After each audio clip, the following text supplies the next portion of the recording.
Eu tô fazendo uma série de vídeos sobre o GP da Holanda de Fórmula 1 porque ele acabou, mas não terminou. Na verdade, eu não tive tempo de falar sobre tudo o que eu queria. Nesse vídeo, eu quero fazer um combo de 3 equipes que têm 3 perspectivas diferentes a partir do que aconteceu lá no circuito de Zandvoort. Vamos começar pela Ferrari, que apresentou sinais de melhora. Se vocês não perceberam porque a corrida foi meio modorrenta, a Ferrari, que estava mais para trás quando terminou a primeira metade da temporada, fez algumas atualizações e modificações nos seus carros, e isso resultou no que Charles Leclerc e Carlos Sainz entregaram em pista. O Leclerc terminou em terceiro, conseguindo segurar as investidas do Piastri com uma McLaren que, em teoria, é o melhor carro do grid hoje, e na minha opinião, na prática, porque, afinal de contas, um massacre, a humilhação que o Lando Norris estabeleceu ao Max Verstappen foi digna de ser, sei lá, a Red Bull disfarçada de McLaren. Eu falei sobre isso no vídeo quando eu comentei a vitória do Lando Norris. Então, pode não parecer muita coisa, mas a terceira posição do Leclerc, segurando o Piastri, é muito. E isso porque essa terceira posição deveria ser do Piastri se a McLaren não tivesse errado na estratégia com o piloto australiano. Muita gente entende que realmente a chamada de parada do boxe do Piastri não foi das mais favoráveis, talvez porque a McLaren ficou muito atenta ao movimento que o Verstappen poderia fazer e para tentar se defender do undercut do Verstappen em relação ao Norris. E aí a equipe se esqueceu que existiu o Piastri e, aliás, uma terceira posição que poderia ser muito preciosa para a McLaren na questão da pontuação do campeonato de construtores. Se bem que eu acho que nos construtores vai dar McLaren mesmo. Mas o Leclerc pode ficar um pouco mais animado. Afinal de contas, foi uma corrida muito boa do piloto monegasco, mesmo, e principalmente nessas últimas 20 voltas onde ele teve que defender a terceira posição. E no caso do Carlos Sainz, a gente pode falar algo semelhante, porque do mais a mais, se Sainz não superou Piastri em pista, ele superou o Sérgio Pérez, que, querendo ou não, está numa Red Bull que ainda está melhor do que a Ferrari. Ou será que não? Ou será que realmente a gente só está olhando pela perspectiva do Max Verstappen, que é um piloto realmente acima da média? Não quero pensar muito nisso, tá? E o Sainz, que faz uma boa temporada sim, tem ótimos resultados. Ele que está preparando a sua ida para Williams, vai ser companheiro do Alexander Albon, está entregando o serviço mesmo passando boa parte do ano como um desempregado. Então a gente tem que dar os parabéns também para esse desempenho do Carlos Sainz na Holanda. Agora eu vou passar para a Mercedes e eu escrevi um artigo sobre a equipe das flechas de prata lá no meu blog pessoal, o eduardomoreira.com.br, onde eu coloquei como título, e até um erro de grafia de título, que a Mercedes teve um desempenho perplexo lá na Holanda. Eu estou usando esse termo porque foi o termo utilizado pelo George Russell na entrevista que ele deu para o site da Fórmula 1. O Russell está perplexo em como a Mercedes foi mal na Holanda. E aí algumas vozes vão querer jogar o shade e querer se perguntar, será que a Mercedes voltou ao normal? Eu digo isso porque a Mercedes entregou excelentes resultados até o final da primeira metade da temporada. E eu disse, após o GP da Bélgica, que tudo que a Mercedes não queria era que a Fórmula 1 entrasse em férias, porque ela queria a manutenção desses bons resultados. 2 vitórias do Hamilton, 1 vitória do George Russell. Só que aí vem as férias e parece que o tempo de descanso meio que deu aquela atrapalhada no time do Toto Wolff. Chama a atenção o desempenho da Mercedes, principalmente no treino classificatório, porque era para o Hamilton ter um desempenho melhor. Apesar de que muitos já entendem que a partir de agora a equipe vai efetivamente trabalhar para o George Russell, porque afinal de contas esse é o piloto que vai ficar na equipe em 2025. Mas mesmo assim, o desempenho do Hamilton ficou abaixo da crítica nos treinos e o trabalho que o Hamilton teve para poder conquistar o 8º lugar foi muito maior do que a gente imaginava. Em situações normais de temperatura e pressão, o heptacampeão do mundo não teria que ultrapassar tanta gente para ficar numa posição que é um pouco acima do intermediário. E o Hamilton também expressou isso na entrevista pós-corrida, que ele sente que teve que fazer muito mais para poder alcançar o resultado que alcançou.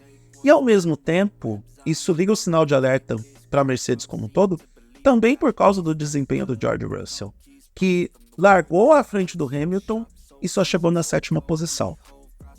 Isso deixa sinais claros de que alguma coisa não deu muito certo na Mercedes e que eles vão ter que reorganizar as peças para o GP da Itália.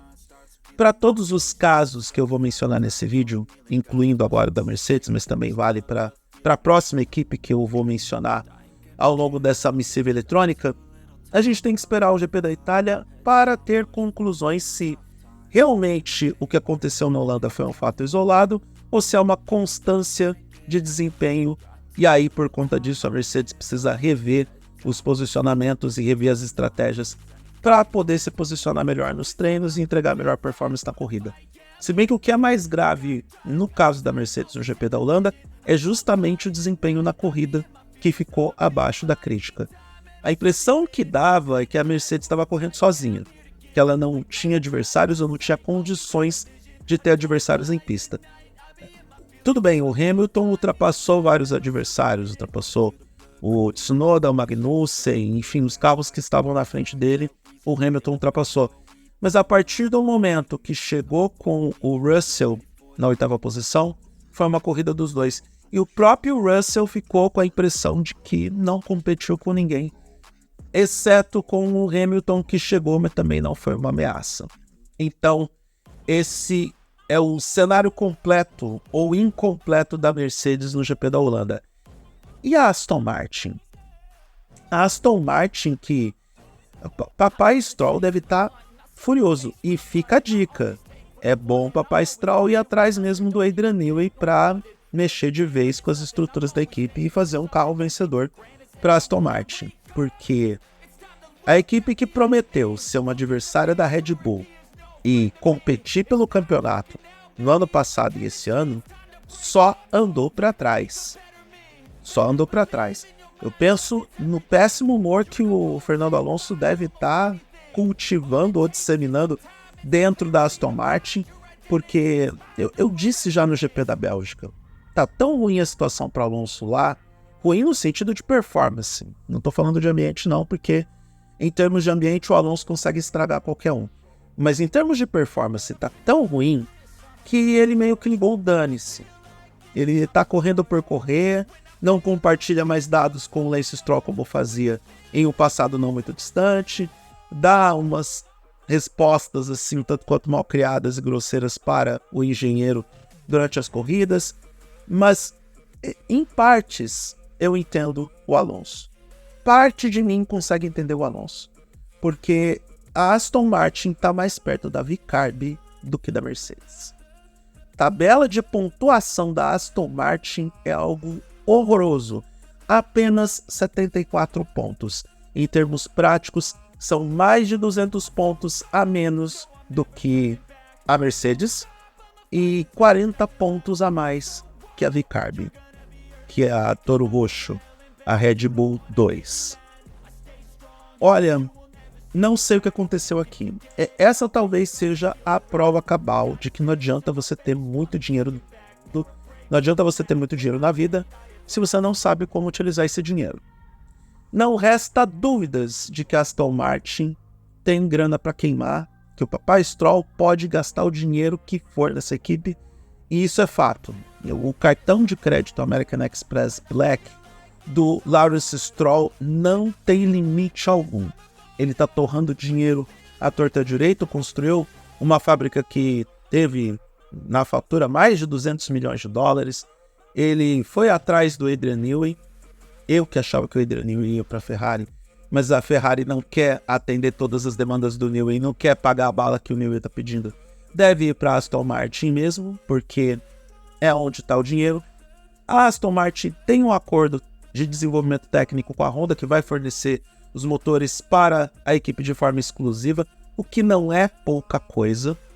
Não é pouca coisa, porque afinal de contas Os títulos que a Red Bull conquistou nessa era Max Verstappen têm muita influência da Honda, e a própria equipe Red Bull parece que está batendo cabeça sem o expertise dos japoneses lá na equipe, em termos de desenvolvimento de motores, mas esse assunto para outro vídeo. Então, a Aston Martin está investindo, mas precisa investir corretamente e sabiamente. Talvez realmente falte a pecinha para centralizar tudo, para desenvolver um carro vencedor, que é justamente o Adrian Newey. E quem sabe, com essa peça, venha outra já para 2026, que é o Max Verstappen. Alguns especulam a ida do Verstappen para Aston Martin, atrelada a ida do Adrian Newey para lá também. A gente tem que pensar que o Alonso não é eterno. Ele já está com 43 anos. Não acho que o Alonso vai chegar até os 50 na Fórmula 1, apesar de que ele tem capacidade técnica para isso, tem preparo físico para isso, tem cabeça para isso. É um dos melhores pilotos da história.